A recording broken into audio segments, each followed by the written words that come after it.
What is going on? You are listening to TAGSPodcast, aka Talk About Gay Sex Podcast, celebrating 6 years of sex positivity in the podcast realm. This is episode 447, and I am your host, Stevie, in Las Vegas. More on that, joined by co-host Jeremy Ross Lopez. How you doing, Jeremy? I'm good. How are you? Really, really good. Really good. And of course, rounding out our lovely equation today is Kodi, Maurice, Doggette. How the hell you doing, Kodi? Hello, darling. I'm the cosine. Yes. Exactly. I'm good. How are y'all doing? Good. Very good. I Nice. trust you had a great time, Jeremy, following your Instagram stories in Florida. What part of Florida were you in? I went to visit my cousins that live in Naples, and it was just a lot of sun and a lot of fun. Nice. Good I saw times. that, and so nice. I'm sure you came back to some different conditions of weather. Of course. Yeah. I am in Vegas right now, finishing up. Oh, actually, it finished the podcast movement conference. Learned so much here. Met so many great people. Oh my gosh, great time here. One of the highlights here was going to Dre's nightclub for one of the parties, and I met some great people. Of course, I met a friend that I hung out with the whole time. He's straight, of course, but we had a great time and hung out the whole time, which was super fun. Saw RuPaul's Drag Race live, which So was jealous. so good. I know. I knew you would be, Kodi. I'm so jealous. Sorry, I can't contain myself. So, just to give you guys, people that love Drag Race, we got to see in our segment, because they have more drag queens in the show than they put on each night, because it's a 7-day a Mhm. week show. So we got Georges, Derek Barry, Okay. Jada Essence Hall, Aquaria, Fabulous. and the one, who was the last person that I can't remember? Alexis Mateo was the other Oh, one. yes. And the MC was Asia O'Hara, which she was so funny and hilarious.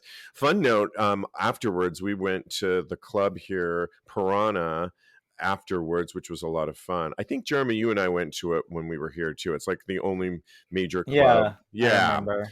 it was a lot of fun. Some highlights included seeing uh, one of the performers that I just mentioned. Who did I just mention that I saw?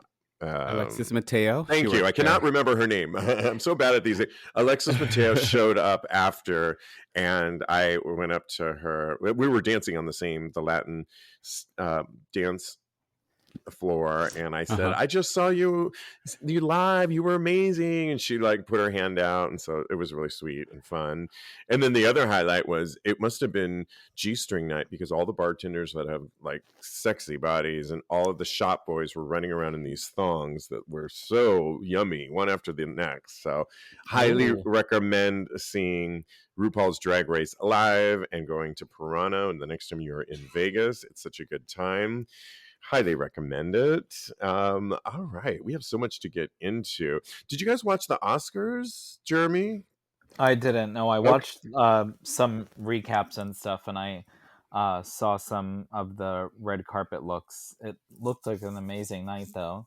Yeah, and actually, I watched it here in the hotel room, and it actually was very succinct, and all of my favorites won. I know you'll appreciate this, Kodi. Everything, Everywhere, All at Once won. Michelle Not Yeoh. only Michelle Yeoh, the film won as well. So did Jamie Lee Curtis. And I think Mhm. what's great about it is that, well, you called it out. You watched this movie when it first came out. I think the week it Yep. came out. Mhm. So what did you love about all that? Seeing I representation. Yeah, no, that's amazing. Michelle Yeoh is the second person of color to win Best Actress, which is crazy in 95 years of Oscar. So I think that that's a monumentous moment that happened, and I'm so happy for her. I'm a little bit sad that Stephanie Sue or Angela Bassett didn't win for Best Supporting, but you know what? Jamie Lee Curtis is fabulous, so I love her. So I'm glad she Yeah. won. Yeah, but it's a great night all around. Great night all around. Love the fashion, of course. Lady Gaga was really spectacular Yeah. and kind of took off all her look in a very streamlined look with no makeup to sing the song from Top Gun. And she was really amazing. If you haven't seen that, Jeremy, I know you're a big fan. You should watch her performance because it was really awesome. Oh yeah, I haven't seen that yet. Check that out for sure. And then, of course, director Daniel Schneid, uh, Scheinert. Am I saying that right, Kodi? The director of Everything, Everywhere, All at Once, did a good shout out to drag and how Oh his mother let yes. him dress up in drag, and that should be the least of everyone's problems, as he is now an Oscar winner and showing that proof is look at him now. So I love that shout out. I thought that was really great. Okay. Well, good night for Oscars. You know, we love it when you talk back to us here on Tags Podcast. And one of them comes from somebody that we may meet in person when they come to New York, who goes by Sinfully.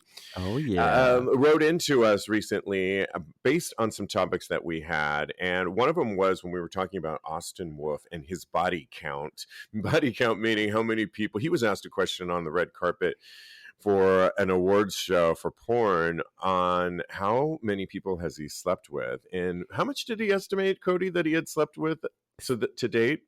7,000, something like that, Yeah, around that ballpark. I mean, after the first 1,000, does it really? It's like all thank pretty much the you. same number. I think you're right. And sinfully, regarding that said, I would say my body count is like around 3,000 or so. Okay. I did the See? math, he says, in over 25 years that I have been having sex and dividing that by 12 months a year, it averages out to about 10 guys a month. We sort of gave our body count on this, Jeremy, but what if you had to say, could you even contemplate how many people you've slept with? I don't really know, and I think that also it's for me it's never consistent because I have like fluctuations of from being single. Like I'll have like sex with a bunch of people in a few months and then not any. So it's hard for me to like divvy it up and it out. And Hmm. just living in New York for 10 years, it's like it's I don't know. I couldn't pinpoint like an exact number. Yeah, I would have to agree with you on that. I gave around definitely in the thousand, I believe, somewhere in the thousands. I don't know where though. And like you, I have periods of time when I'm been more sexually active, and like I said recently on the cruise, I made up for lost time. My goodness, with the red light district and all. But my last two trips that I've been on, I haven't really. I've been more of a not drier spell, just wasn't that kind of a trip.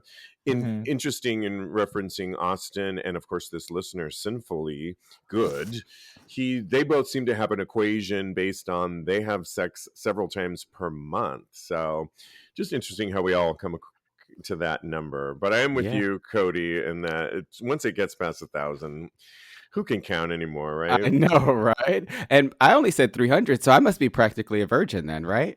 Yeah, somewhere like that, something like Not that. quite. Not quite, bitch. He also wanted to comment on, we were talking about a new study that says scientists say that coming 21 times per month could actually help with things like prostate cancer and be good for you. So, what did Sinfully Good say? He says, as far as coming 21 times a month for me, the longer I go without coming, the more energized I feel. It's like a constant state of arousal, if that makes sense. I really get into edging and will do it for several days before I let myself come, because when I do come, I have multiple orgasms and I shoot a really huge load. Ooh. It has also built up my sexual stamina and I can go for hours. When I do come, it usually takes a couple of days to get back to my normal energy levels. And I kind of feel like I'm in a funk during that time. I responded back to Sinfully Good saying that, I'm going to practice that because sometimes I think maybe I shoot my load too much, and I can relate to that energy drop, and I wouldn't mind being in a constant state of arousal. What's your thoughts on this? We didn't get to cue you in on this, Jeremy. Do you know how many times a month you come? Is it a lot? It's definitely like probably twice a day at least. Oh, wow. And I could not hold out. Like I would not be able to go days and days without it. It definitely helps my mood and helps like my just productivity in general. And yeah, I just am a chronic masturbator. That's what I was Self saying too. self-identified. I love it. Yeah. We were talking about, Kodi and I, about how it can help our mood at times.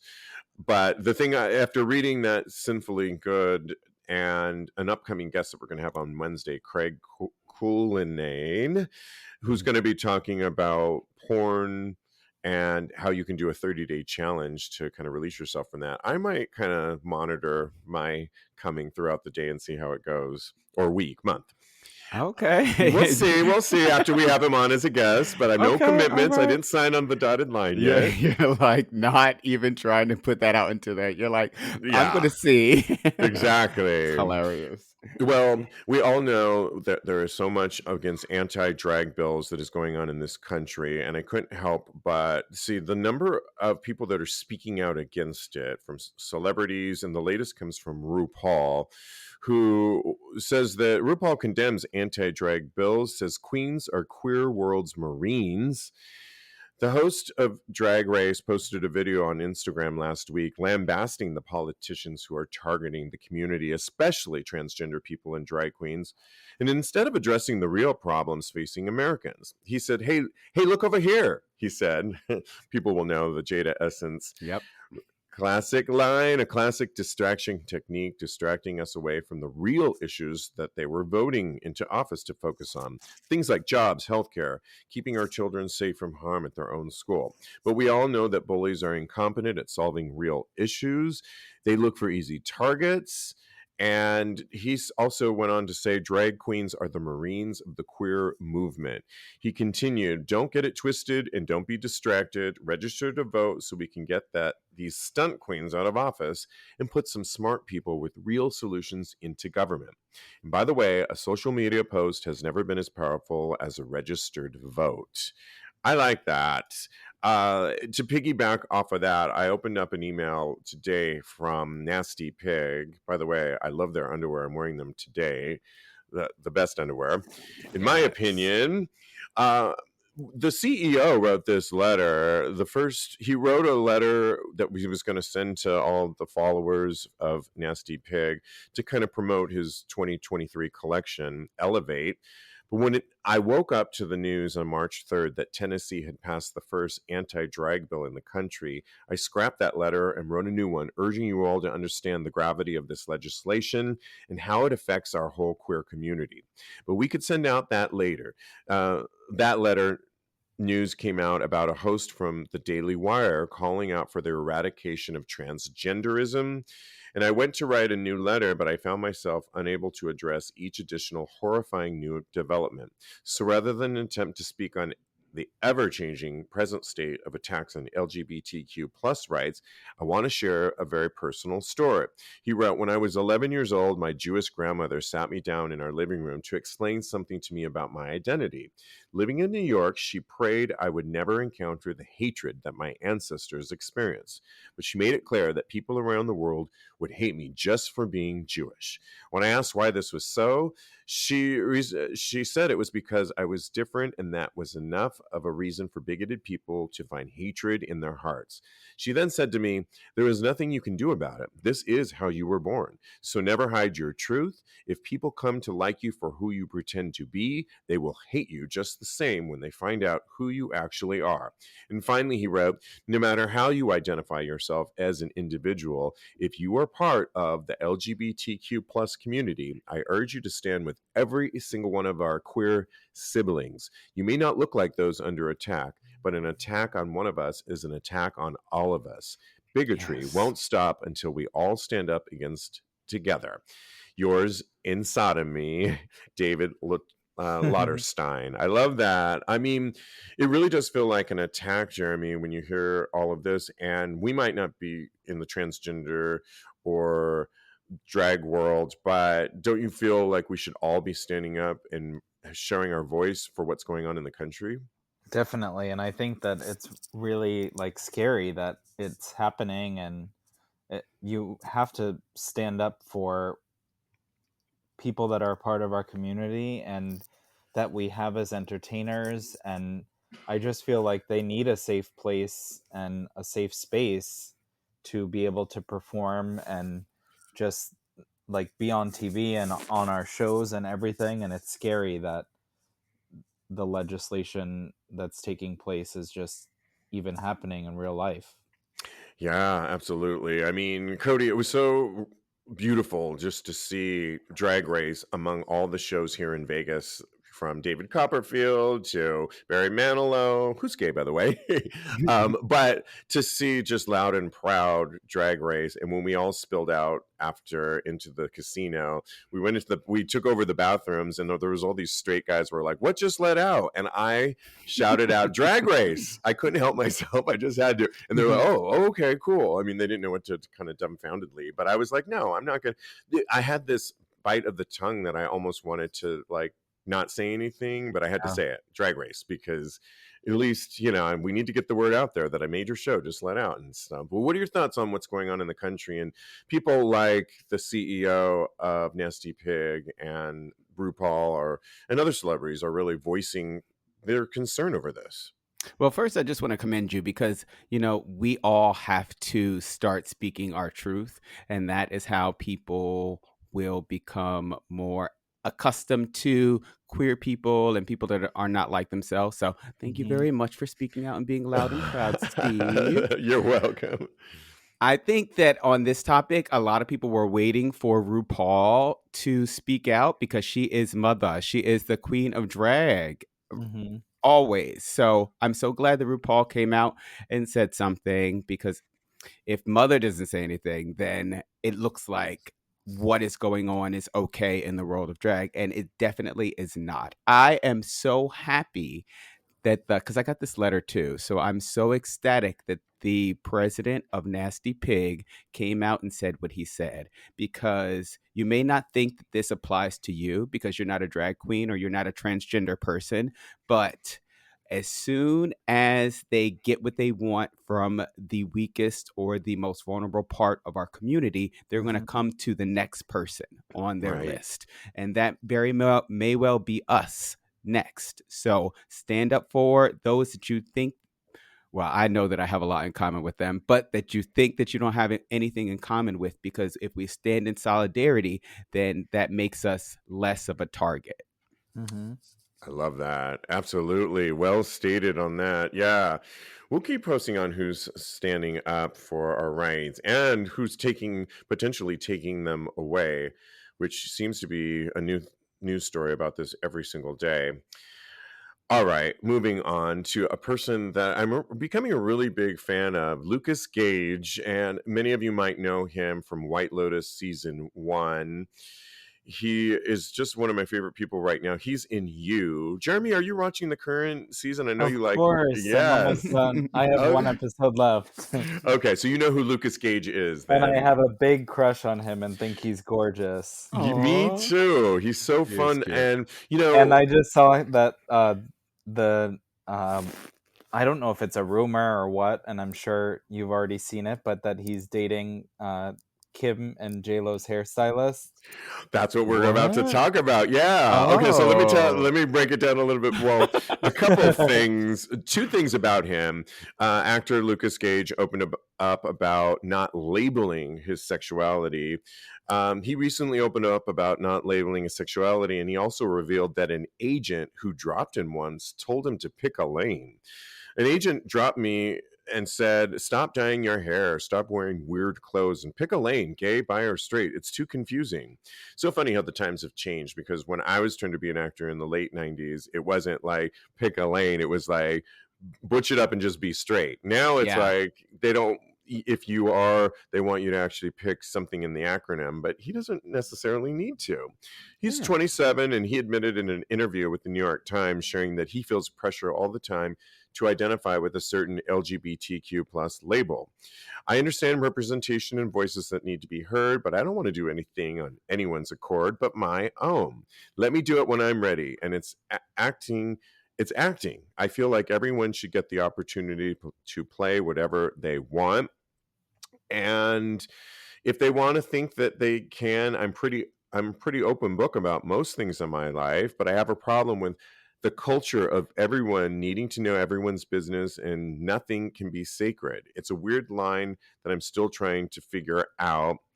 And then in another recent, because he's in the news lately, Perez Hilton tried to draw some shade on Lukas, saying something like, somebody needs to tell this dude he's not as famous as he thinks he is, regarding Lukas Gage. And Lukas clapped back and said, somebody needs to tell this dude that nobody has read his blog since 2009, which I love. And yes. But back to what you were saying in a recent tweet, Perez Hilton shared an article that Lukas Gage had addressed the ongoing Chris Appleton dating rumors.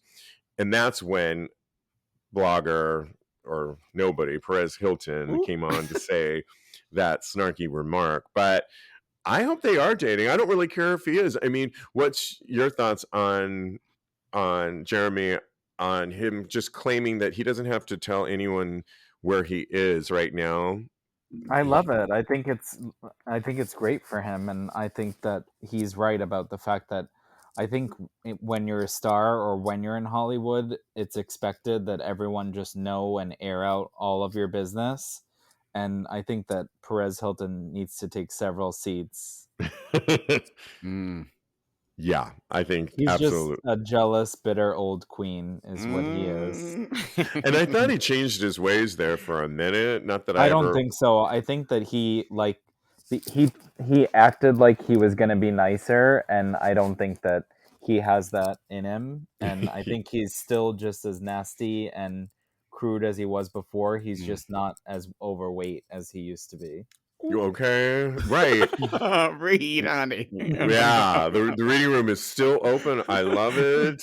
He really irks me, and he's so nasty all the time.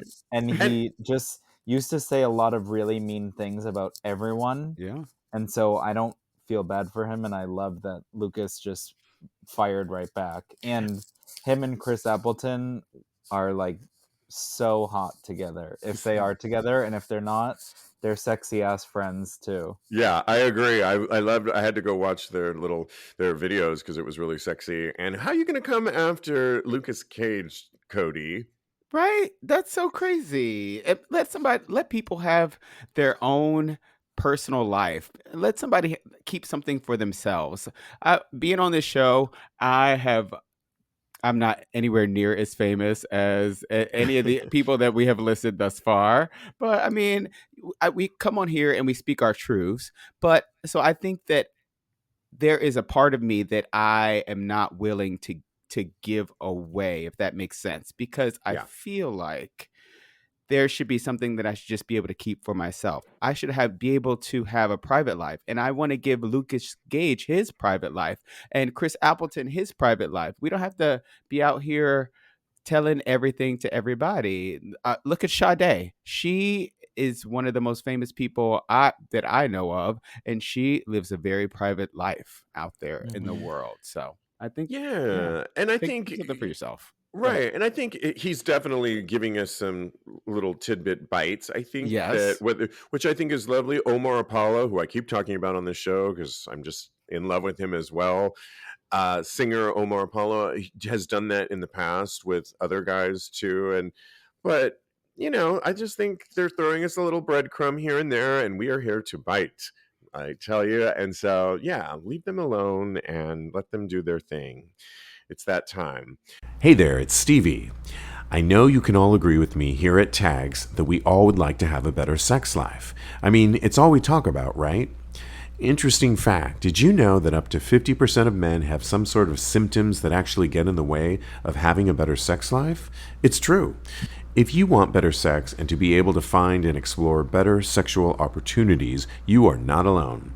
I'm here to tell you that Roman is here for you as an online digital clinic that can help you with so many of your sexual needs, like having and keeping a strong erection, plus more. Maybe you're in a relationship and really want to please and surprise your partner and spice things up, like lasting longer in bed. Roman offers discreet wipes that you can carry with you to help you last up to 4 times longer so you won't blow your load too quickly. Want to treat low testosterone? Or maybe you don't even know your T levels. Roman has got you covered to get your testosterone levels checked and even has a treatment to help with low testosterone. Roman is so convenient you can do it in the comfort of your home, avoiding long lines and hassles. And if you need medication or if testing is needed, Roman makes it so easy, sending it to you in discreet packaging with a very quick turnaround. To learn more about how you can achieve your personal sexual health goals, go to ro.co/tags today and get 20% off your entire first order. That's ro.co/tags.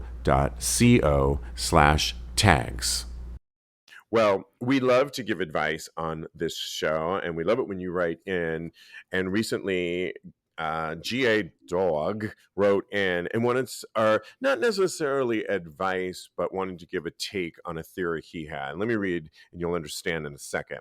In the age of PrEP and volunteers of information, do you think we can stop calling condomless sex unprotected sex and start calling it natural sex? Unprotected infers an uninformed danger when everyone knows the risks of natural sex. What are your thoughts on switching this terminology? It was an interesting one. I had to kind of think a little bit about this one, and I'm glad we got it ahead of time. Kodi, what were your thoughts on the switch? Like, is it or is what he's talking about, unprotected sex, no longer relevant? Well, I can see what he's trying to point out here. I think that unprotected leaves a certain taste in your mouth that is not, oh, pun intended. Right. That is it can kind of put like a damper on it. I feel like it can make it feel as not as less than basically than protected, quote unquote, protected sex or natural sex, as he wants to call it. But I do think that terming it natural does the inverse. It makes people that want to have sex with a condom feel like that is less than, or it puts a certain connotation on it. So I do think that if we keep it as simple as calling it what it is, condomless or with a condom sex, if that is a phrase that I can Or use. raw, I guess. Raw, bareback, all of those terms leave the judgment out of the type of sex that it is, and it allows us to just be, basically. Yeah, I'll circle back as soon as we hear from Jeremy. When you heard this, what were your thoughts, Jeremy, about where he's coming from, about his unprotected sex, and what were your thoughts when you heard about this? I think it would be a little bit difficult to change it. I don't mind his idea, but I also always have gone by safe or bare, and I just am okay with that terminology. I think it gets a little bit more complicated if you make it more wordy, Mm-hmm. and would change it to something else. But I do get where he's coming from with his statement. I do too, and so I think unprotected sex always referred to, in general, HIV, correct? I Mm-hmm. mean, we can all Mhm. agree on that. And now I agree with him with the onset of PrEP that you are 99.9% free of not getting that. We do talk a lot about on this show of other things you can get, like STIs, and that Yeah. aren't always covered by when you have sex without condoms. And so there's that issue. I agree with them though a little bit with it seems a little bit dated, and I don't know if natural sex is where I would go. I just say sex, and then it's up to you and whoever you're having sex with to communicate the parameters that you were going to go forth with. So in other words, why don't just like call it what it is now? Because there's so many, like to your point, Jeremy, there's so many words in there and things Yeah. like STIs that were never really covered when you used to use the term unprotected sex. They were for HIV, Mhm. like I just said. So why not just call it what it is, sex, and it's a communication thing that you can really have with your partner, and before you have sex, and make that dissertation on why you're going to do what you want to do and why you won't do certain things. And maybe that's just where we're coming. It is just sex, guys.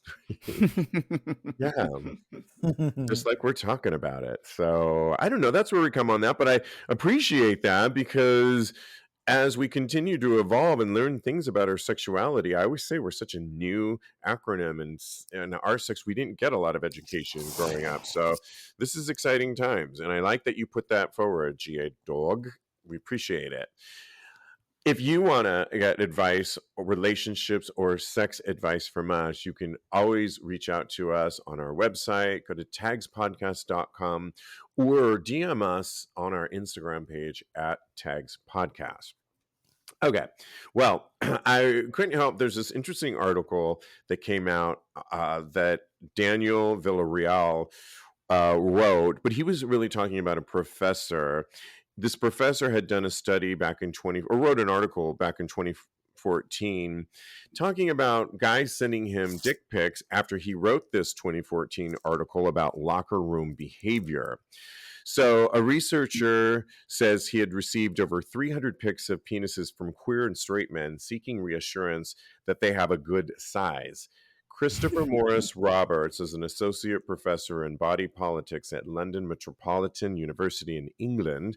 And he said that men have been sending him pictures in response to his article he wrote for the queer sports site Outsports. And in the article, he detailed interviews with 4 self-identified gay male athletes and 4 self-identified straight male athletes, both pro and semi-pro sports around London. And the interviews revealed that many men look at each other's cocks as a gauge to see how big or small they are, comparing themselves to the rest of the team or in men in the locker room. What his research revealed is that teammates with larger members were often idolized, given more respect, and given nicknames by teammates, which led to banter and team solidarity. Fatter teammates, his words, and those with smaller members were seen as having to work harder to be regarded as vital teammates. And his study found that gay teammates felt more self-conscious than straight ones when getting naked around older men, and that straight teammates sometimes aroused their penises to make them look bigger before stepping into the communal showers. That's called fluffing. So, and as a response, this researcher got all these people sending him dick pics, which he's like, stop sending to me. I'm not like the expert on this. It's just my research. But I think it got me thinking about locker room and back in the day on how I used to be so self-conscious in grade school or in high school when we'd have to shower after locker room, or even as a gymnast when we'd have to get naked. I was always so self-conscious about my body.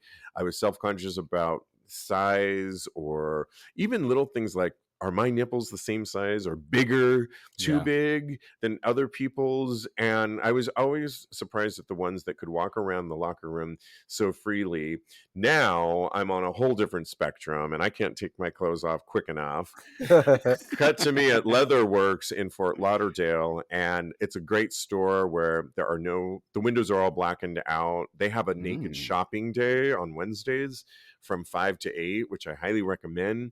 But I was trying on this loincloth and caused quite a stir on the show I was creating, being naked in the middle of the store in front of a mirror. And my friend kept saying that, oh, these guys keep coming by. And the salesperson he was getting hard and he was only wearing a loincloth. He got hard. So it's just so interesting how full circle I've Circle come. jerk. Circle jerk. I know. I just have come. So it's nice to see like a different side of myself from when I was a little boy. I don't know. Oh, wow, Madonna.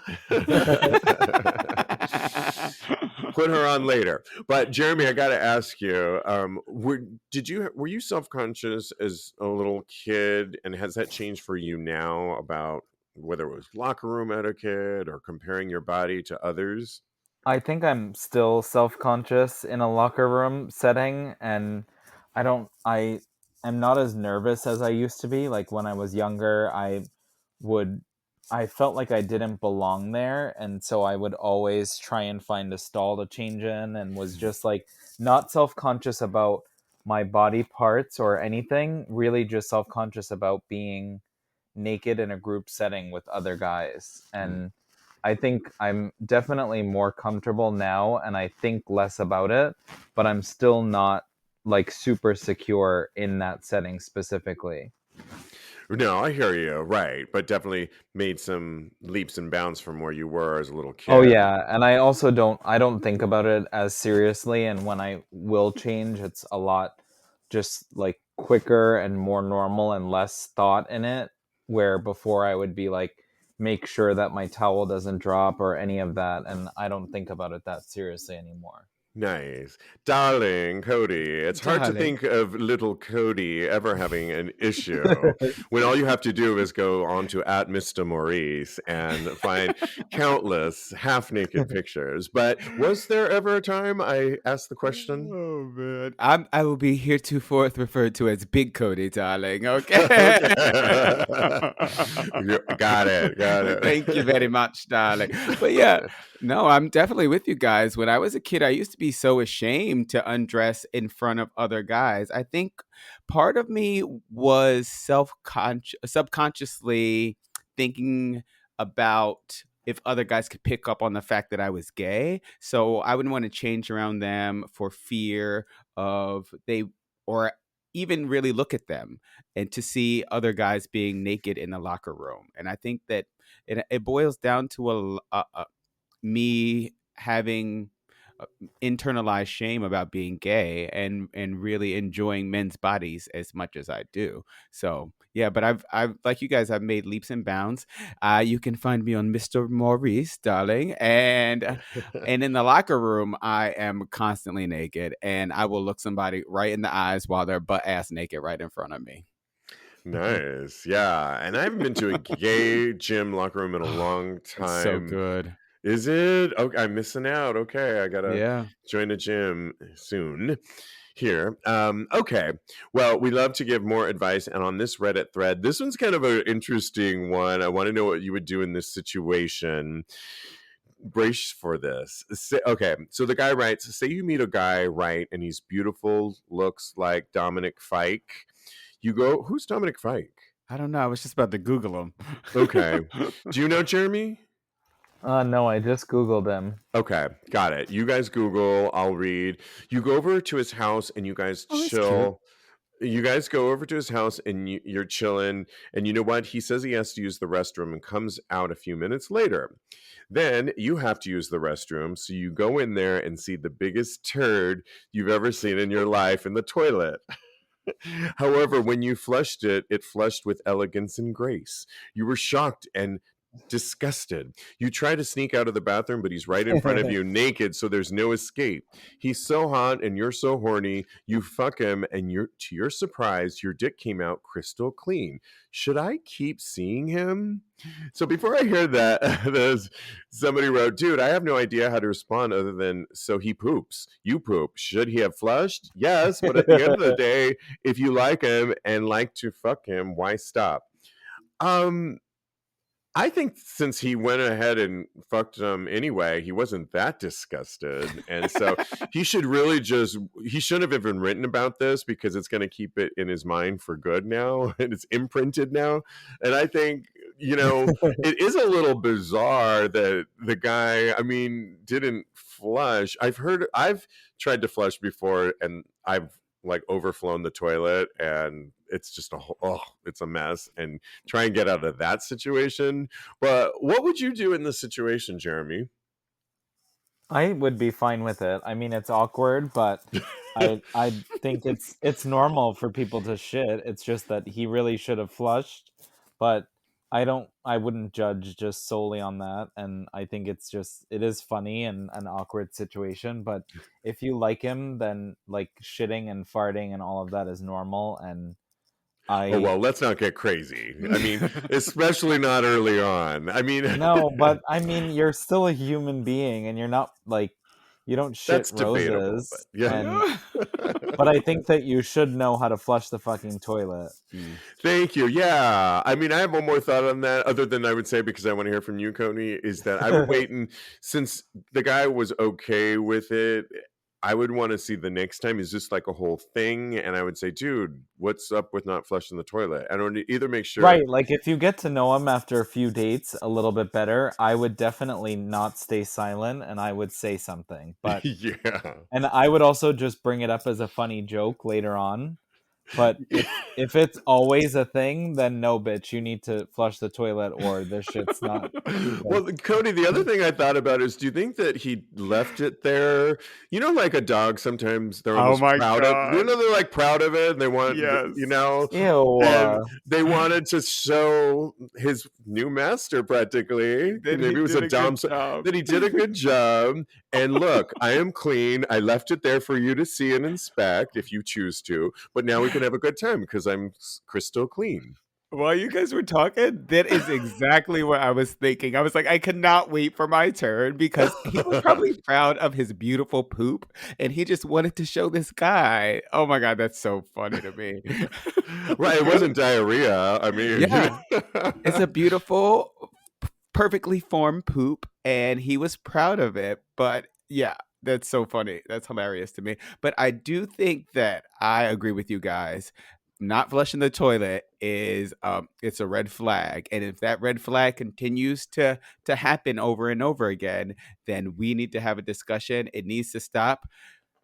Yeah, that's all I'm gonna say. I don't want to get in trouble again this week. Yeah, I mean, it's hard to wonder if it was just an oversight or if it was really, you know, it happens.